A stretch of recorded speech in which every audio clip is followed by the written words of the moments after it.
ભીમા કોરેગાંવ વિજય દિવસ નિમિત્તે યુવા ભીમસેના દ્વારા મહારેલીનું આયોજન આગામી 1 જાન્યુઆરીના રોજ કરવામાં આવ્યું છે, જેમાં આશરે 5000થી વધુ લોકો જોડાશે તથા કાર, મોટર બાઇક અને ડીજેના તાલે આ મહારેલી નીકળવા જઈ રહી છે। આ અંગે વધુ વિગતો આયોજકો દ્વારા અબ તક મીડિયા હાઉસની મુલાકાત લઈ પૂરી પાડવામાં આવી હતી।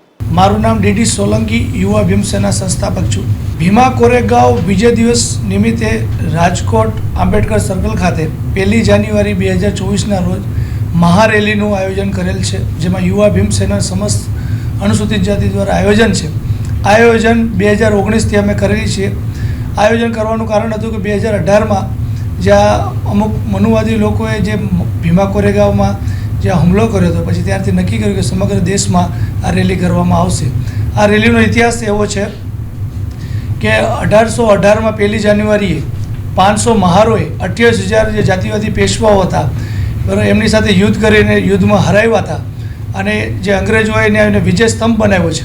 અને ડૉક્ટર બાબા સાહેબ આંબેડકરે આ ઇતિહાસ સમગ્ર દેશની વચ્ચે રાખ્યો હતો અને ત્યારથી લાખોની સંખ્યામાં ભીમા કોરેગાંવમાં મહારાષ્ટ્રમાં લોકો ભેગા થાય છે સમગ્ર દેશમાંથી, અને ગુજરાતમાં પણ છેલ્લા 8-10 વર્ષથી ઉજવવામાં આવે છે। રાજકોટમાં 6 વર્ષથી યુવા ભીમસેના સમસ્ત અનુસૂચિત જાતિ સમાજના આગેવાનો દ્વારા ભવ્યમાં ભવ્ય રેલી, શોભાયાત્રાનું આયોજન કરવામાં આવે છે। અને આ રેલીની અંદર પ્રથમ વખત કોઈ રેલીની અંદર, મહારેલીની અંદર પદ્મશ્રી ભજન સમ્રાટ હેમંતભાઈ ચૌહાણ આવી રહ્યા છે અને એના વરદ હસ્તકે આ રેલીનું ઉદ્ઘાટન થશે। અંદાજે દર વખતે તમે 3-4 હજાર લોકો થતા, આ વખતે 5,000 ઉપર 5 થી 10,000 લોકો જોડાવાના છે। બાઇક અને 4-વ્હીલની રેલી છે અને ડીજે સાઉન્ડ સાથે અને જે કાંઈ વિજય સ્તંભ પણ આમાં રાખવામાં આવશે।